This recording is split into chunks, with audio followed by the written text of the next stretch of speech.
Hello friends, आज हम बात करने वाले हैं स्टॉक मार्केट के बेसिक्स की। तो बिना कोई टाइम वेस्ट करे हम आगे चलते हैं।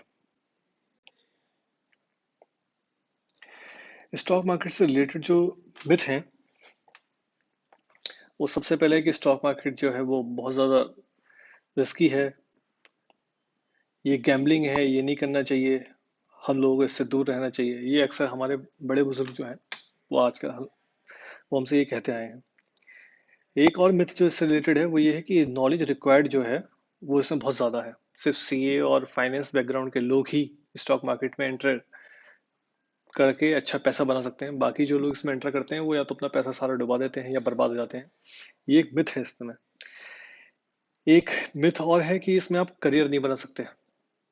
कि अगर कोई भी एक आर्ट साइड से करा हुआ है, साइंस साइड से बंदा है, वो अपनी जॉब अपना एक करियर बनाना चाहता है इसमें, तो इसमें करियर नहीं बना सकते जब तक आपका फाइनेंस बैकग्राउंड नहीं हो या फिर आपके पास एक अच्छा खासा मोटा अमाउंट नहीं हो, तब तक आप इसमें करियर नहीं बना सकते। तो ये भी एक मिथ है। दूसरा, जो लोग इसमें इन्वेस्ट करके रखते हैं या करना चाहते भी हैं, तो उनके पास एक हमेशा डाउट रहता है कि मार्केट कभी भी क्रैश हो जाएगा तो हमारा सारा पैसा जो है वो चला जाएगा। जबकि ऐसा नहीं, मार्केट कभी भी आता है तो छोटा मोटा करेक्शन आता है, ये सबको पता है। लेकिन कभी भी मार्केट जैसे निफ्टी है, सेंसेक्स है, वो नीचे जरूर आ सकता है, लेकिन वो कभी जीरो नहीं हो सकता है, क्योंकि ये मार्केट जो है वो इंडिया की इकोनॉमी को दिखाता है। इंडिया की इकोनॉमी जो है वो नीचे तो आ सकती है, थोड़ी बैकवर्ड हो सकती है, लेकिन वो कभी जीरो नहीं हो सकती, खत्म नहीं हो सकती। इसलिए मार्केट में ये सोचना कि हमारा पैसा जो है वो जीरो हो जाएगा, वो गलत है। हाँ, अगर आप बस ये चीज़ का ध्यान रखना है कि जो भी आप स्टॉक चूज कर रहे हैं वो फंडामेंटली स्ट्रांग है या नहीं है। इस तरह से थोड़ा बहुत स्टडी तो हमें हर चीज़ में करना ही पड़ता है। पांचवा जो इसमें मिथ है कि people with a lot of money can make money out of stock market, कि सिर्फ बड़े पैसे वाले ही इसमें पैसा बना सकते हैं, छोटे वाले पैसा नहीं बना सकते। तो ऐसा भी नहीं है। जिनके पास छोटी कैपिटल है, 1 लाख है, 2 लाख है, 50,000 है, वो भी पैसा बना सकते हैं। वो बात अलग है कि छोट उनका जो रिटर्न है वो उसमें थोड़ा छोटा ही दिखेगा, लेकिन हर चीज़ की शुरुआत छोटे छोटे से ही होती है। तो हम इसमें कर सकते हैं, करियर ऐसा बनाया जा सकता है। एक नॉर्मल आदमी भी स्टॉक मार्केट प्ले कर सकता है, एक अच्छी खासी इनकम भी इससे जनरेट कर सकता है, पर शर्ते वो एक डिसिप्लिन मेंटेन करके चले इसमें।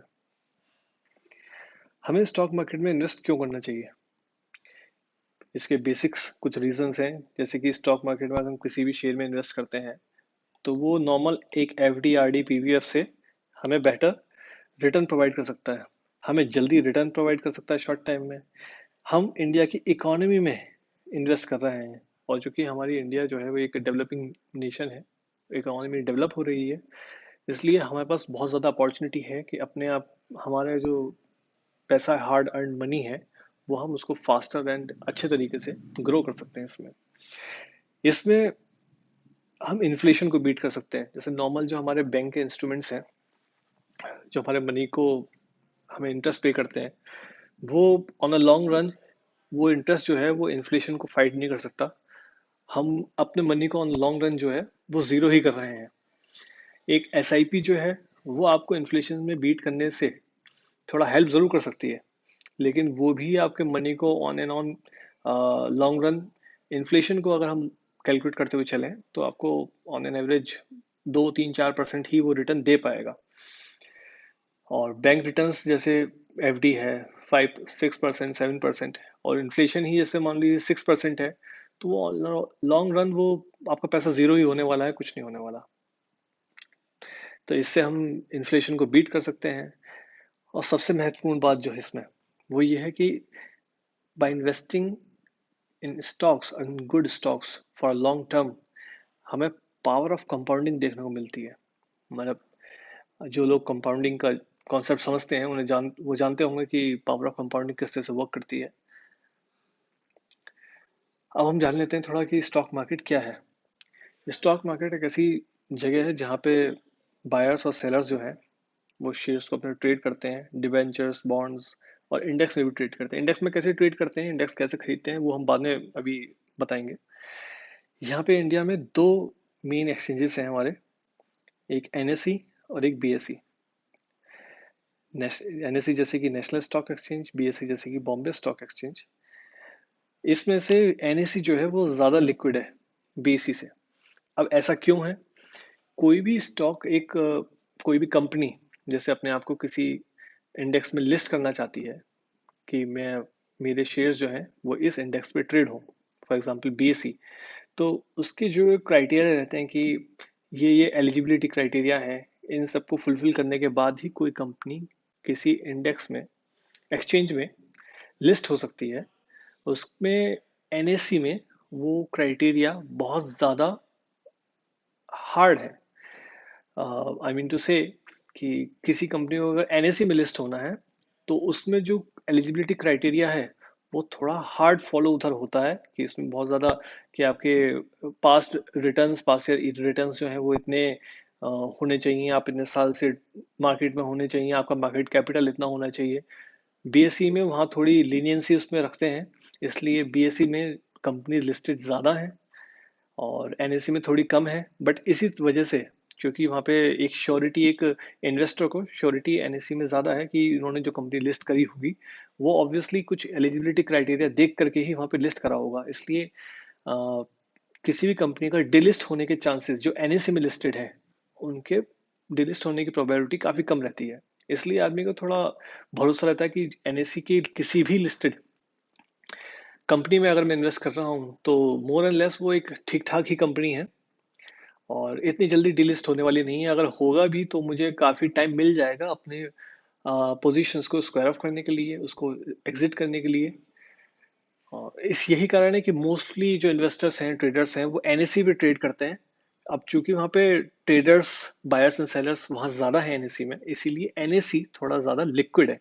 लिक्विड इन द सेंस कि अगर आप कोई शेयर 100 का लिए हुए हैं और वो आप 101 में बेचना चाहते हैं, तो बीएससी में अगर आप इस तरह से देखें तो वहाँ पे थोड़ा सा स्लिपेज मिलता है। स्लिपेज इन द सेंस कि हम्म, अगर आप 101 बेचना चाहेंगे तो वहाँ पे 101 का खरीदार नहीं मिलेगा, वहाँ पे आपको एक 100 रुपये 20 पैसे पे खरीदार मिलेगा उसका, तो आप वहाँ पे उसे बेच नहीं पाएंगे। वो जो 80 पैसे का गैप आएगा उसे हम स्लिपेज बोलते हैं।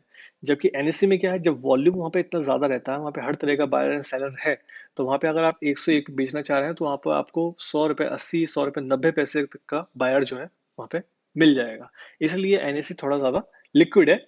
बीएससी भी है बट एनएससी थोड़ा ज्यादा लिक्विड है। निफ्टी जो है, Nifty is an index which is traded on NSC and Sensex is an index which is traded on BSE. Nifty 50 एक इंडेक्स है एनएससी में जिसमें टॉप 50 कंपनियां इंडिया की लिस्टेड है। हाउएवर एनएससी के अंदर, जैसे मैंने अभी आपको बताया कि एनएससी में अराउंड 1500 कंपनी लिस्टेड है, जिसमें से निफ्टी 50 जो इंडेक्स है उसमें इन 1500 में से टॉप 50 कंपनियां लिस्टेड हैं। ये लिस्टिंग जो है वो चेंज होती रहती है, कोई अगर कंपनी बेटर परफॉर्म करती है किसी को तो वो उस इंडेक्स में ऐड हो जाती है, और जो सबसे बॉटम में रहती है कंपनी वो उस लिस्ट से आउट हो जाती है। लिस्ट से आउट होने का मतलब ये नहीं कि वो उस इंडेक्स से खत्म, मतलब एनएससी ने उसे डिलिस्ट कर दिया, वो सिर्फ उस टॉप 50 कंपनी की जो लिस्ट है वो सिर्फ उस लिस्ट से बाहर हुई है और कुछ नहीं हुआ है ऐसा। सेंसेक्स जो है, सेंसेक्स बीएसई जो एक्सचेंज है, सेंसेक्स वहाँ का एक इंडेक्स है जो कि इंडिया की टॉप 30 कंपनीज को रिप्रेजेंट करता है। बीएसई जो है वो अराउंड 3600 कंपनीज को लिस्ट करके रखता है, उसमें से टॉप 30 आपको सेंसेक्स में मिलती हैं। एनएससी और बीएसई में डिफरेंस क्या है? बीएसई जो है वो 1875 में स्टेब्लिश हुआ था, एनएससी 1992 में स्टेब्लिश हुआ था। ये दोनों ही एक अच्छे एक्सचेंजेस हैं। जैसे कि मैंने आपको बताया कि एनएससी थोड़ा ज़्यादा लिक्विड है बीएसई के कंपैरिजन में, तो वहीं पे ये सब थोड़ा सा लोग प्रेफर करते हैं कि एनएससी में हम ज़्यादा ट्रेड करें। बेंचमार्क इंडेक्स, दोनों के जो बेंचमार्क इंडेक्स हैं वो सेंसेक्स है और एक निफ्टी 50 है। जैसे कि मैंने आपको बताया सेंसेक्स में 30 कंपनी है टॉप, एंड निफ्टी जो है it comprises of 50 companies. Instruments जो है आप दोनों ही इंडेक्स में इक्विटी, डेट, करेंसी, डेरिवेटिव्स ये कर सकते हैं। हालांकि एनएससी में एक ही म्यूचुअल फंड जो है ये यहाँ पे अभी ट्रेड नहीं होता है, ये सिर्फ आपको बीएसई पे देखने में मिलेगा। अब लिस्टेड एंटिटीज जो हैं वो अराउंड, अब बीएसई में अराउंड 5000 कंपनीज लिस्टेड हैं और एंड एनएससी में अराउंड 2000 कंपनीज लिस्टेड हैं। पास्ट ग्रोथ अगर हम देखें कि निफ्टी ने 1992 से जब से इस्टेब्लिश हुआ है उसका क्या एक रन रहा है, क्या एक ग्रोथ रही है, तो हम यहाँ पे देख सकते हैं कि कितना अच्छा ये इसे देखिए ये कि जिसने अराउंड 2000 पे भी इन्वेस्ट करके उस समय छोड़ा होगा यहाँ पे, और उसका आज जो इंडेक्स चल रहा है वो अराउंड 16,000 चल रहा है, अराउंड 8 टाइम्स 8 टाइम्स किसी का मनी ग्रो होना, ये एक अच्छी ग्रोथ है। तो ये है कि ऑन अ लॉन्ग रन जो है वो इंडेक्स हमेशा ऊपर की तरफ ही जाता है। सिमिलरली बीएसई भी जो है, आप उसकी भी अगर ग्रोथ देखेंगे, ये देखिए छोटे मोटे करेक्शंस आते हैं लोग, लेकिन यहीं पे घबरा जाते हैं। जैसे हल्का सा करेक्शन आया लोग अपनी पोजीशन से एग्जिट कर देते हैं। ये नहीं कि जब भी यहाँ पे ये आए तो ये एक आपकी अपॉर्चुनिटी है, आपको हमेशा बाय करने का सोचना चाहिए इन पॉइंट्स पे, ये पॉइंट पे, ये पॉइंट पे, ये पॉइंट पे। अब अगर अब हमने ये तो देख लिया कि स्टॉक मार्केट में क्या है, बेसिक्स क्या है, क्या इसके फायदे हैं, एक पॉसिबल वेल्थ क्रिएशन का तरीका जो है वो हमने समझ लिया। लेकिन अगर कोई चाहता है कि मैं इसमें एंटर करूं तो उसमें किस तरह से एंटर लेना चाहिए, कब एंटर करना चाहिए, क्या इसका तरीका है। तो सबसे पहले एक जो भी व्यक्ति है उसके पास एक खुद का डीमैट अकाउंट होना चाहिए, जो वो किसी भी ब्रोकर के अंडर खुलवा सकता है। ब्रोकर जो है वो फुल टाइम ब्रोकर भी हो सकता है और एक डिस्काउंट ब्रोकर भी हो सकता है। ये कुछ ब्रोकर के एग्जांपल्स हैं, जैसे जीरोधा है, फायर्स हैं, अपस्टॉक्स हैं। मैं खुद पर्सनल मैं किसी को मैं ये वीडियो किसी के द्वारा स्पॉन्सर्ड नहीं है, बट मैं खुद पर्सनली जो है वो जीरोधा और फायर्स यूज करता हूँ। डिस्काउंट ब्रोकर्स जो है वो फुल टाइम सर्विस प्रोवाइड नहीं करते, वो सिर्फ एक मार्जिनल ब्रोकरेज चार्ज करते हैं। एंड वो नॉ जनरली सिर्फ आपको बाय एंड सेल का ऑर्डर्स प्लेस करने के लिए आपको एक अच्छा प्लेटफॉर्म देते हैं। फुल टाइम ब्रोकर्स जो हैं वो अच्छा खासा एएमसी चार्ज करते हैं आपसे, ब्रोकरेज जो भी लेगा वो brokerage broker to broker depend करता है। कुछ as much as discount broker ही ब्रोकरेज चार्ज करते हैं, and plus they provide you some full time services like वो आपको टिप्स प्रोवाइड कर सकते हैं, एक अच्छा फंडामेंटल किसी पे व्यू प्रोवाइड कर सकते हैं, आपको स्टडी प्रोवाइड कर सकते हैं, एनालिसिस प्रोवाइड करते हैं। ये फुल टाइम ब्रोकर के सर्विसेज हैं जो एक फुल टाइम ब्रोकर ही प्रोवाइड करता है। अब फुल टाइम ब्रोकर जो है मैं अभी आपको बताऊंगा कि कौन कौन फुल टाइम ब्रोकर्स हैं, कौन डिस्काउंट ब्रोकर्स हैं। ब्रोकर्स का जो डैशबोर्ड है, जैसे आपने अपना डीमेट अकाउंट खुलवा लिया, किसी ब्रोकर आपने चूज कर लिया, तो सबसे पहले ज़रूरत है आपको कि आप उसका जो डैशबोर्ड है आप उसको पूरा गो थ्रू जाएं उसके, कि उसके डैशबोर्ड पे क्या क्या है, वॉच लिस्ट कैसे ऐड करते हैं, बाय एंड सेल ऑर्डर्स उसका एग्जीक्यूट करना है। तो बाय एंड सेल ऑर्डर्स आप कुछ प्रैक्टिस कर लीजिए कि आप तेजी से कोई भी अपनी पोजीशन है उसमें एंटर कर सके और तेजी से उस पोजीशन से बाहर भी आ सके। क्योंकि कई बार ऐसा होता है आपने गलत पोजीशन ले लिया किसी वजह से और टाइम से आपने एग्जिट नहीं करा, तो उस बीच में आपको एक अच्छा खासा लॉस भी हो सकता है। और इस मार्केट में आने के लिए सबसे पहले हमें, जैसे हम किसी को भी किसी से सजेशंस लेते हैं, किसी का एनालिसिस लेते हैं, तो उसके लिए हमें कुछ टर्म्स, मार्केट रिलेटेड टर्म्स पता होनी चाहिए। जैसे कि पोजीशन क्या होती है, कोई भी आपने आज अगर कुछ सामान माल अगर उठाया है मार्केट से, बाय करा है या सेल करा है, तो इसका मतलब कि आपने मार्केट में अपनी एक पोजीशन ले ली है। स्क्वायर ऑफ, जब आप अपनी उस पोजीशन को एग्जिट करते हैं, क्लोज कर देते हैं, तो उसको स्क्वायर ऑफ करना बोलते हैं। होल्डिंग, जब आप अपनी पोजीशन को नेक्स्ट डे के लिए कैरी करके लेके जाते हैं, देन वो नेक्स्ट डे जो आपकी आज की जो पोजीशन थी वो कल आपकी एज अ होल्डिंग शो करता है कि वो आप घर लेके गए हैं। स्टॉक मार्केट में किसी भी चीज़ को बाय करने का जो यहाँ पे टर्म यूज करते हैं वो लॉन्ग यूज करते हैं। फॉर एग्जांपल अगर कोई कहता है कि go long on Reliance, then इसका मतलब है कि वो आपसे रिलायंस बाय करने के लिए बोल रहे हैं कि रिलायंस को बाय करके चलिए। शॉर्ट टू सेल, अगर कोई कहता है कि शॉर्ट अडानी, देन वो कह रहा है कि अडानी को शॉर्ट सेल करके चलिए। मार्केट ऑर्डर, मार्केट ऑर्डर वो ऑर्डर होता है जिसमें हम क्वांटिटी एंटर करते हैं, बिड अपना प्लेस करते हैं, लेकिन बिड का कोई लिमिट प्लेस नहीं करते। हम जैसे ही उसमें क्वांटिटी और प्लेस करते हैं तो वहां से वो हमारा ऑर्डर जो है वो मार्केट रेट पे एग्जीक्यूट हो जाता है। लिमिट ऑर्डर में हमारा जो ऑर्डर है उसकी क्वांटिटी होती है, उसका एक प्राइस होता है पर्टिकुलर। जब मार्केट हमारा उस प्राइस पर आएगा तभी हमारा ऑर्डर एग्जीक्यूट होगा और उसी प्राइस पर होगा। थोड़ा बहुत स्लिपेज हो सकता है क्योंकि कभी कभार क्या होता है कि जब मार्केट उस प्राइस पॉइंट पर आता है तो वो बहुत तेजी से भी आ सकता है।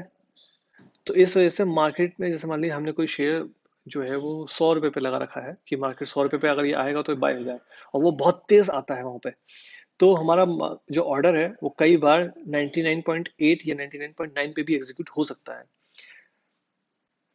MIS and intraday options.